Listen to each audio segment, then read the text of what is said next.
Apple's iPad sales dipped by 14% during Apple's last holiday quarter and 2% during the most recent quarter, but Apple is looking to change all that with the introduction of two new iPads, the iPad 2022 10.9-inch and the iPad Pro M2. So how good are these new iPads, and do you need to upgrade if you already have an iPad from last year? Let's find out. Hello and welcome to Tech Kaiju. Here we discuss the latest tech gadgets and inventions. Make sure to subscribe to this channel and don't forget to click on the notification bell. Also, please give this video a big thumbs up, and if you ever have any concerns, questions or opinions about the video, don't be shy, just leave a comment down below. But let's get into the video. The smaller of the two new iPads comes with a 10.9-inch size, and with the new size comes a drastically overhauled design. This new iPad will be available for a starting price of $449, which is a significant price increase over the previous normal iPad prices. It is currently available for pre-order and will be in stores on October 26th. Yeah, this new iPad is expensive compared to previous years, but it comes with a lot of noticeable improvements. Apple has finally changed the design of the standard iPad to make it look more like a modern tablet. Instead of a home button, there is a fingerprint reading power button on the top right corner, similar to the iPad Air and the iPad mini. The body of the iPad is approximately the same size as that of the previous generation, but the sides are no longer curved, instead they are flat, and the back is also one flat piece and it's not connected to the edges. Like the iPad Air and the mini, it also has a more prominent rear camera. However, the front camera has been moved to the iPad's right long edge. This is a fantastic change because it allows you to use the iPad to make video calls in a more comfortable horizontal position. Last but definitely not least in terms of design change, the USB-C port has taken place of the Lightning connector. That means easier charging since the majority of mobile devices today use this connection. Apple has focused entirely on bold and bright color choices for this iPad. You can pick between blue, pink, yellow, and a more sensible silver. Since the home button is no longer there, the iPad's screen has been able to grow, going from 10.2 to 10.9 inches, making it the same size as the iPad Air. Additionally, the resolution has increased from the previous model to 2360 by 1640, resulting in more information when you stream video or go through your photos. Now let's talk about cameras. Of course, you don't buy tablets for taking pictures or recording videos, but one of the advantages of this new iPad is that it will let you take stunning pictures and videos.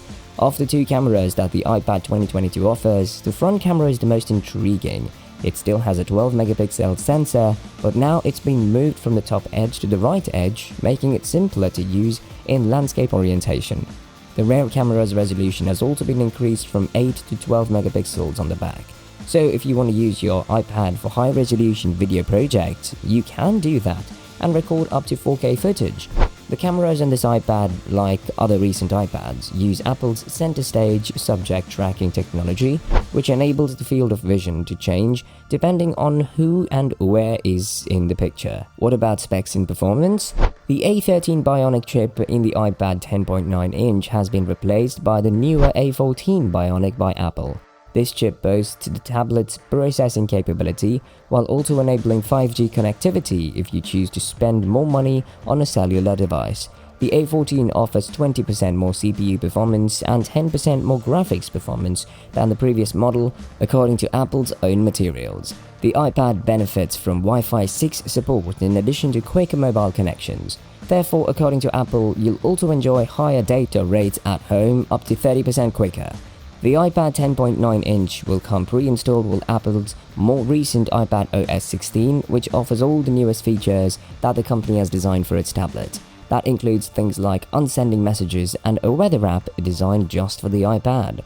Apple's Apple Pencil is once again available to creatives, but the odd thing is that Apple's more recent Apple Pencil 2 doesn't yet have support. Only the original Apple Pencil is compatible with the new iPad, and since the Lightning port has been replaced, you need to use a Lightning to USB-C charger or adapter dongle to pair and charge the stylus. This doesn't make any sense, as Apple could have just made the iPad compatible with the new Apple Pencil. This comes in the box with the new first-gen Apple Pencils, but will cost you $9 if you need to buy one for an Apple Pencil you already own.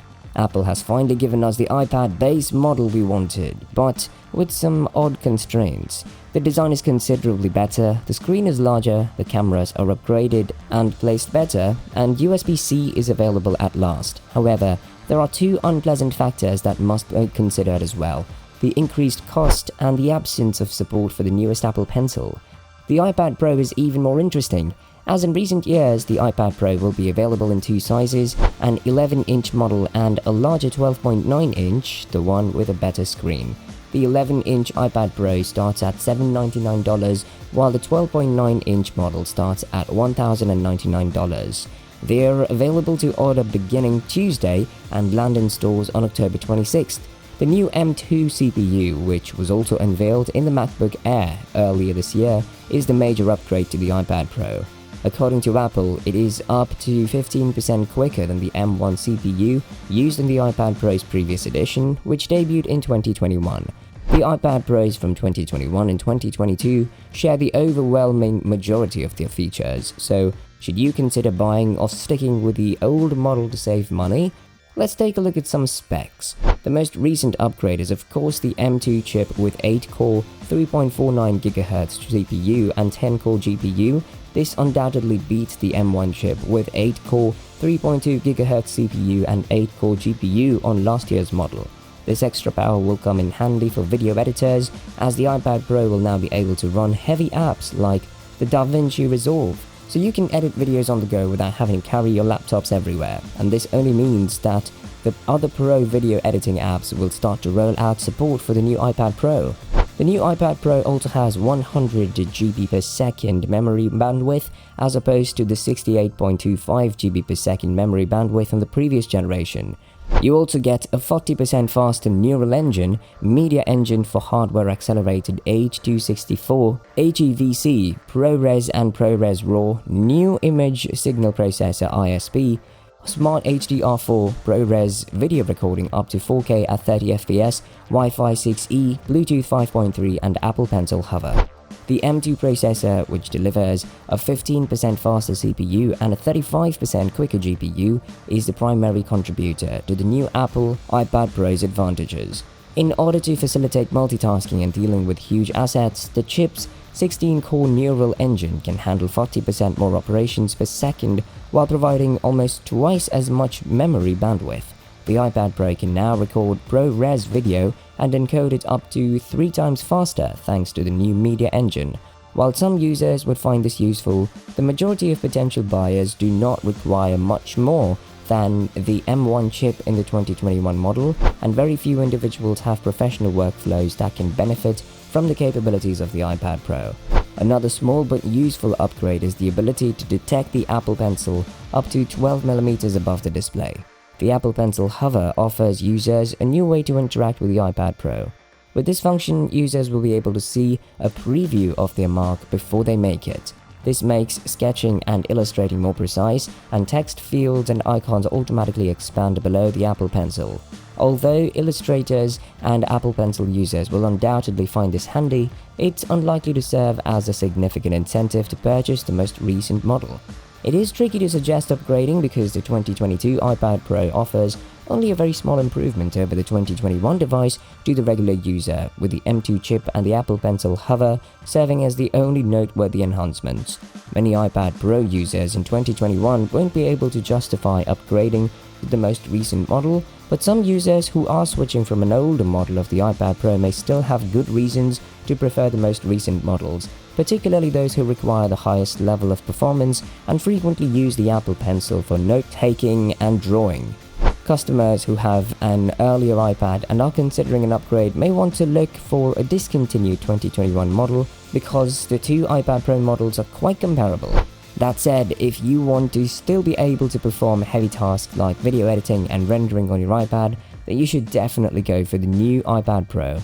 Which of these new iPads would you be thinking of buying and why? Let us know down in the comment section.